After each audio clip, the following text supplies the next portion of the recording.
नमस्कार। योग जीवनचर्या साधक संघ की आज की बैठक में उपस्थित योग साधकों, आप सबका हार्दिक अभिनंदन है और स्वागत है। आप लोगों के भीतर उपस्थित शिव चैतन्यता को प्रणाम करके आज के नाड़ी परीक्षण एक दार्शनिक दृष्टिकोण विषय पर चर्चा प्रारंभ करते हैं। यह चर्चा मात्र है, इसे अन्यथा न लें। वैद्य जी कहते हैं, सौम्या सूक्ष्मा स्थिरा मंदा नाड़ी सजा वातजा स्थूला च कठिना शीघ्रा स्पंदते तीव्र मारुते वक्रा च चपला शीत स्पर्शा वात ज्वरे भवेत। वैद्य जी कहते हैं कि यदि किसी रोगी को वात ज्वर हो गया हो तो उसकी नाड़ी सूक्ष्म और स्थिर मंद गति वाली होती है।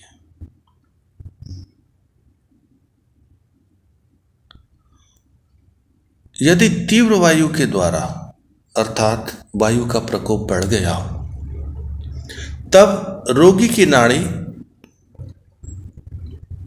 स्थूल, कठिन और जल्दी जल्दी चलने वाली होती है। इस बात को गहराई से अनुभव करना चाहिए। आगे कहते हैं, द्रुताम च सरला दीर्घा शीघ्रा पित्त ज्वरे भवेत शीघ्र माहन्नम नाड़िया कठिन्या चलती तथा।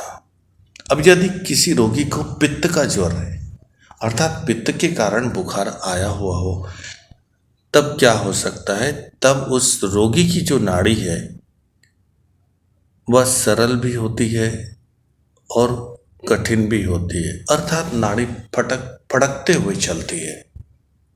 आगे कहते हैं, नाड़ी तंतु समा मंदा शीतला श्लेष्म दोषजा मला जीर्णा नातरा स्पंदनम च प्रदीर्घ। अब यदि कोई रोगी जिसे बुखार हुआ हो और बुखार जो है कफ जनित हो या यूं कहे कि कफ के प्रकोप के कारण यदि बुखार आया हो तो उस रोगी की नाड़ी तंतुवत सूक्ष्म और मंद गति वाली होती है, ठंडी भी होती है। इस प्रकार का सूक्ष्म अध्ययन वैद्य ने करना चाहिए। आगे कहते हैं, चंचला तरला स्थूला कठिना वात पित्तजा ई पंच दृश्यते तृष्णा मंदा स्वेच्छा वातजा निरंतरम खरम रुक्षम मंद श्लेष्मा वातलम रुक्षे वाते भवे तस्य नाड़ी स्थापित्वा सन्निभा सूक्ष्मा सीता स्थिरा नाड़ी पित्त श्लेष्मा समुद्भवा। अब वैद्य जी बताते हैं कि यदि वात पित्त की नाड़ी जो है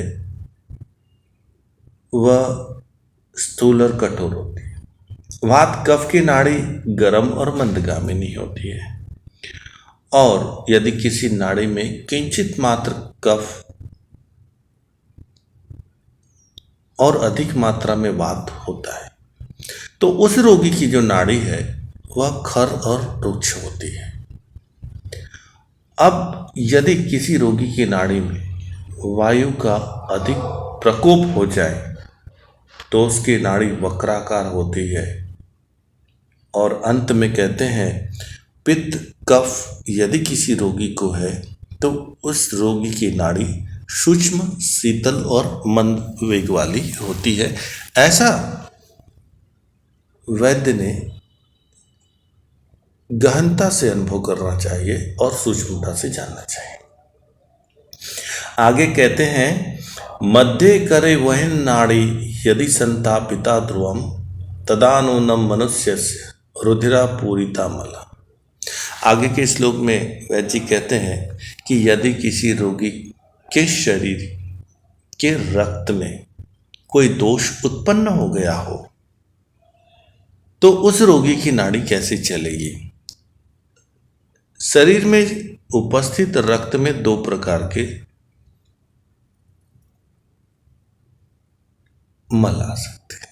पहले संक्रमण के कारण रक्त दूषित हो गया और दूसरा रक्त गाढ़ा होने का प्रक्रिया प्रारंभ हो गया।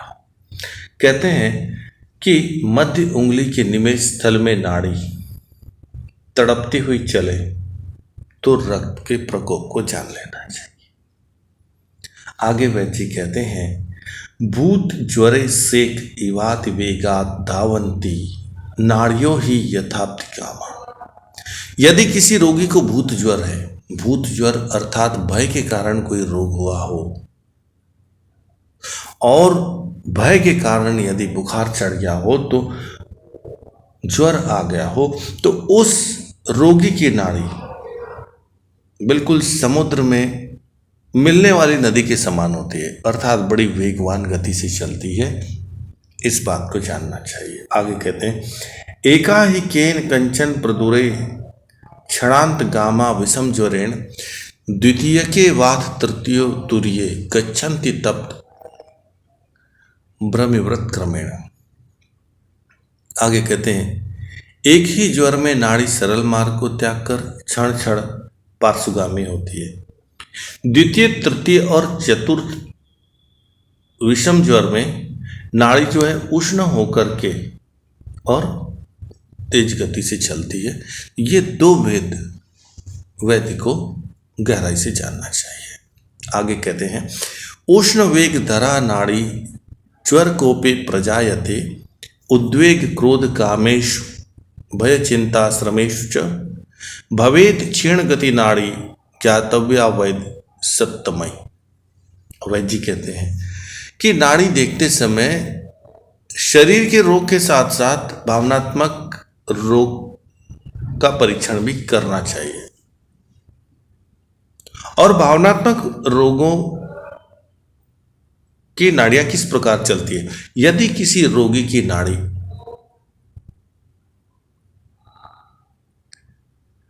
क्षीण गति वाली हो जाए तो ये आरोपित किया जा सकता है कि उस रोगी के शरीर में तो ठीक, लेकिन मन में उद्वेग ज़्यादा है, क्रोध ज़्यादा है, कामुक व्यक्ति है, बहुत ज़्यादा चिंता करता है, बहुत अधिक अनावश्यक श्रम करता है। तो ये बात जान लेना चाहिए कि क्रोधी, चिड़चिड़ा,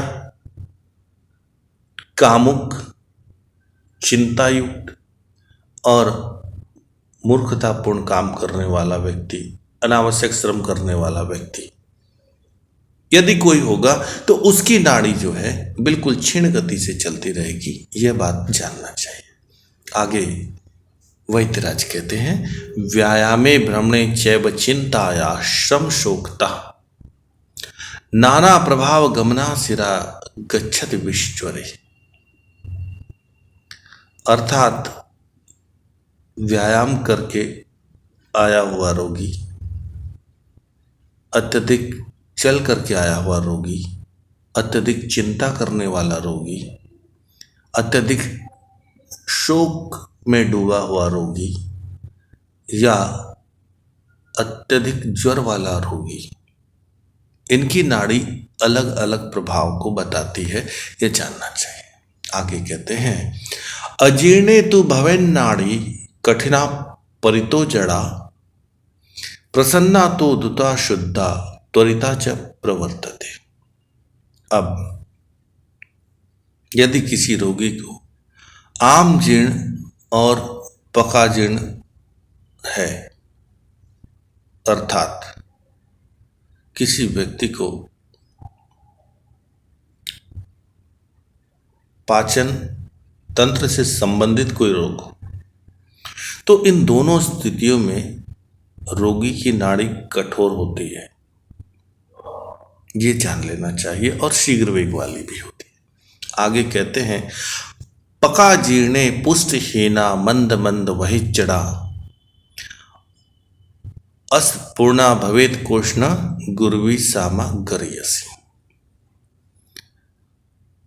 पका जीर्ण में नाड़ी पुष्टता रहित मंद मंद चलती है और भारी भी होती है, और रक्त जो है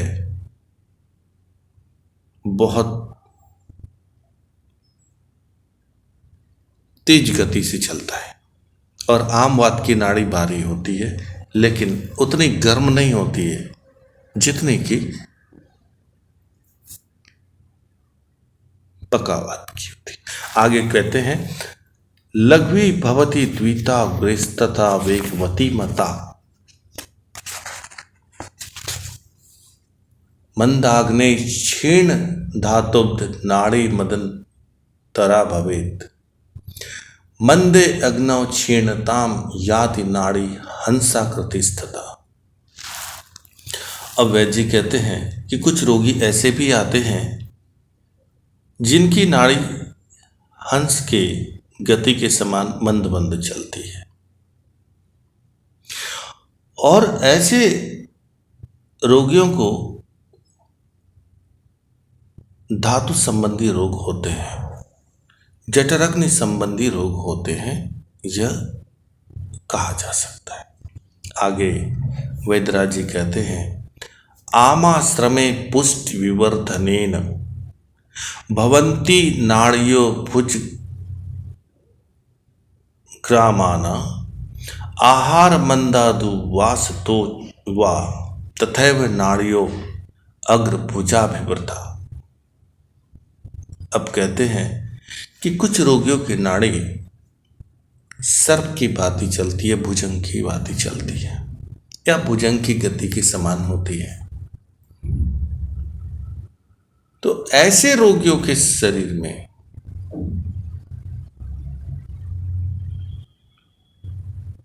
कमजोरी, वात इत्यादि हो सकता है। आगे कहते हैं पादे च हंस गमना करे मंडूकन समलप्वा तस्याग्रे मंदता दे त्वक्तथा ग्रहणी करे। अब कुछ रोगी ऐसे भी आ सकते हैं जिनकी नाड़ी यदि देखें तो उनकी नाड़ी है हंस की गति से चलती है, तो कभी मेंढक की गति से चलती है। ऐसे रोगियों को मंदाग्नि अथवा संग्रहणी रोग जानना चाहिए।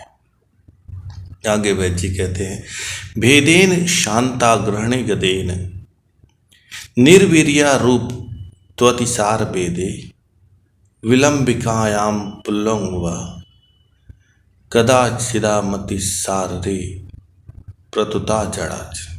अर्थात संग्रहणी का दस्त होने के उपरांत नाड़ी का वेग शांत हो जाता है।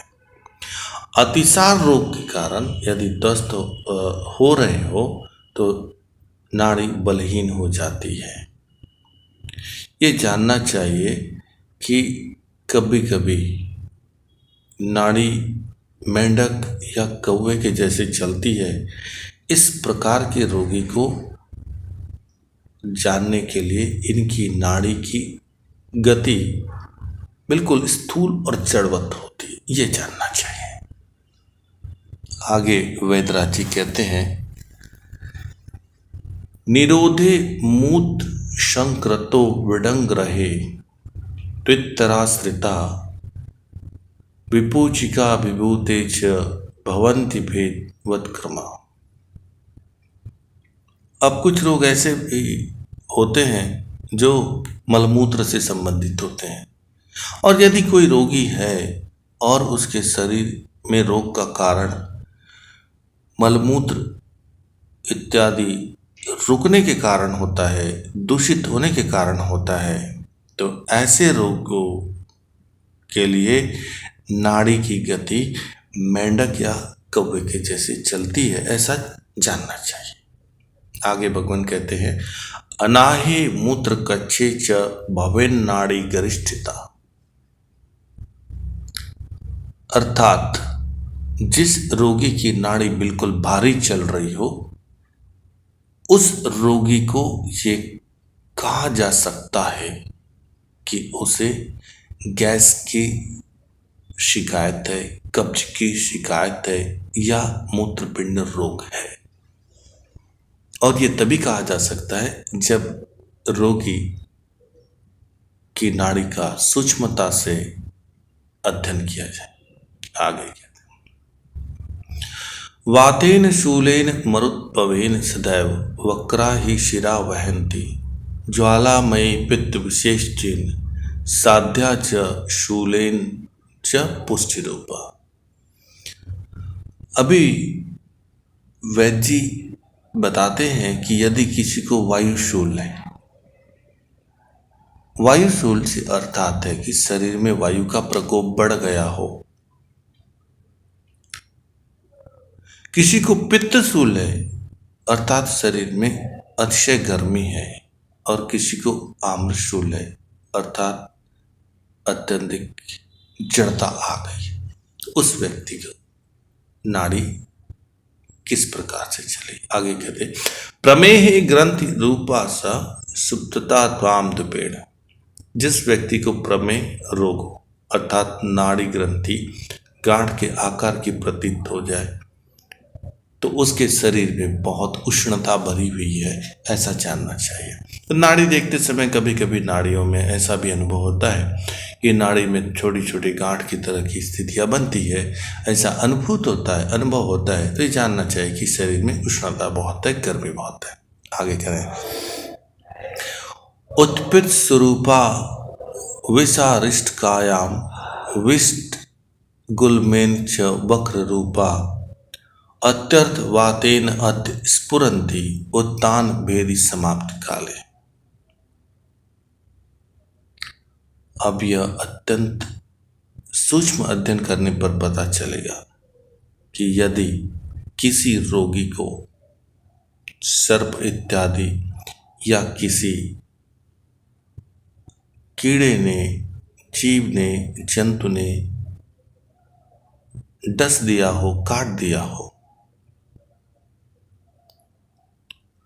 तो उसके शरीर में वायु का प्रकोप हो जाता है और ऐसे रोगी की नाड़ी वक्र रूप में बहने लगती है, चलने लगती है, ऐसा जानना चाहिए। आगे कहते हैं, गुलमेन कंपात पराक्रमेण पारावत सेव गतिम करोति। गुल्फ रोग में नाड़ी जो है वह कबूतर के जैसे चलती है, जैसे कबूतर चलता है, ऐसा जानना चाहिए। और वैद्य जी कहते हैं, वर्णार्थ कठिने देहे प्रयाति पैथिकम क्रमम भगंधरानुरूपेण नाड़ी व्रण निवेदने प्रायाति वातिकम रूपम नाड़ी पावक रूपिणी। अर्थात व्रण रोग की अवस्था में नाड़ी किस प्रकार की चलती है, इस पर थोड़ा सा गहराई से अध्ययन करें। तो यदि किसी को बगंदर हो गया हो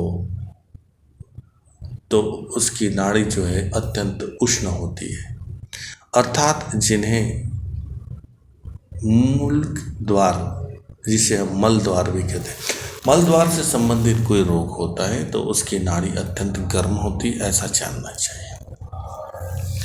आगे कहते हैं, वान्तस्य शल्य भी हितस्य जंतुर्वेगा वरोधा कुलितस्य भूय गतिम विद्यन धमनी गजेंद्र मरा लमावेन कफोल ब्रह्मेण स्त्री रोगादिमपि रक्तादि ज्ञान क्रमेण ज्ञातव्यम। अब अत्यंत सूक्ष्म और गहरी बात कहते हैं कि नाड़ी परीक्षा करते समय वैद्य ने इस बात का ध्यान रखना चाहिए कि रोगी ने मलमूत्र तो धारण नहीं कर रखा है, किसी प्रकार की कोई सर्जरी तो नहीं हुई है, किसी प्रकार का कोई चिकित्सा का पाठ्यक्रम या क्रम तो नहीं चल रहा है, यह जानना अत्यंत आवश्यक है। क्योंकि यदि रोगी के शरीर में कोई शल्य चिकित्सा हुई हो, मलमूत्र को धारण करके रखा हो, तो नाड़ी की गति में परिवर्तन हो सकता है। आज के लिए बस इतना ही। आपने बड़े धैर्य, श्रद्धा, स्नेह से नाड़ी परीक्षण एक दार्शनिक दृष्टिकोण विषय की चर्चा को सुना। इसके लिए हम आपके हृदय और मस्तिष्क के ऋणी हैं। इस चर्चा के दौरान किसी के हृदय या मस्तिष्क कोई दुख पहुंचा हो, त्रुटि संबंधी कोई जिज्ञासा हो, उसके लिए हम क्षमा प्रार्थी हैं। नाड़ी परीक्षण चर्चा केवल उन लोगों के लिए है जो योग जीवनचर्या साधक संघ के सदस्य हैं, जो योग जीवनचर्या जीने में आस्था रखते हैं, जो भगवान शिव के उपासक है, केवल उनके लिए है।